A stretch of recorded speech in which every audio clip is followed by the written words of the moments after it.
Agriculture and horticulture form an essential part of the Dutch agri-food sector and are both of national significance. This sector contributes to entrepreneurship, trade, logistics and innovation, and has close ties to other important business sectors. Through knowledge and innovation, agriculture and horticulture can support the sustainable development of international food production. Moreover, soil-tied agriculture occupies 2/3 of the Netherlands' surface area and shapes the country's landscape.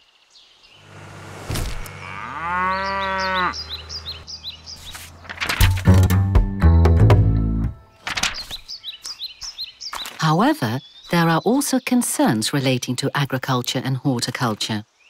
International competition in the raw materials market is increasing, and environmental standards are getting stricter.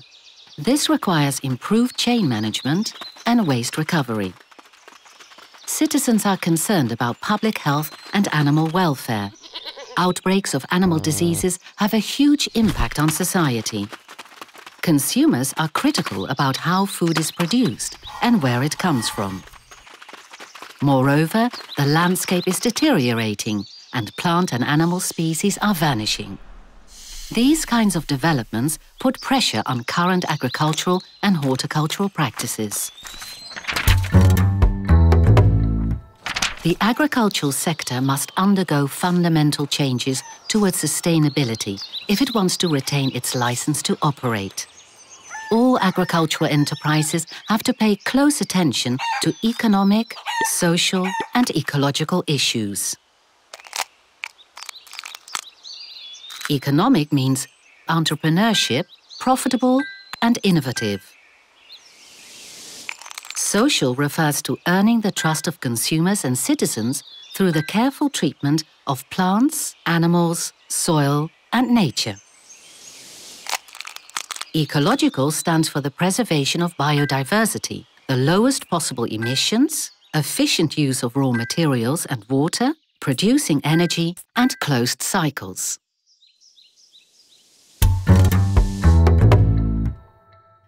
Three different business models can be distinguished in agriculture and horticulture, each with its own sustainable development challenges. For soil-tied enterprises, such as dairy farms, arable farms and bulb growers, sustainability can be further improved by the closing of cycles and preservation of biodiversity. In the case of building-tied enterprises, for example, greenhouse horticulture, pig farming and poultry farming, more attention is needed for the careful handling of ethical dilemmas and societal involvement. Urban-oriented enterprises, which combine agriculture with, say, education, care or recreation, should focus on improved financial returns. The three business models each have their own strengths and weaknesses. Soil-tied enterprises are socially and economically sound, but need to improve in ecological terms. Building-tied enterprises must concentrate on progress regarding to the social aspects of the business. Urban-oriented enterprises could show a stronger economic performance.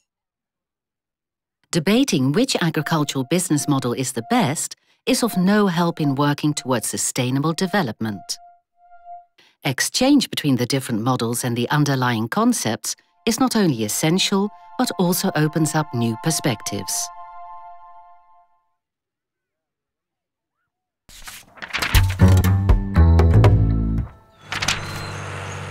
The Council for the Environment and Infrastructure recommends the Dutch government to remove obstacles to the sustainable development of agriculture and horticulture.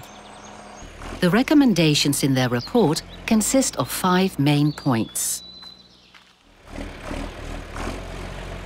Translate the vision presented in the report, in collaboration with all the parties involved, into an implementation strategy with clear objectives.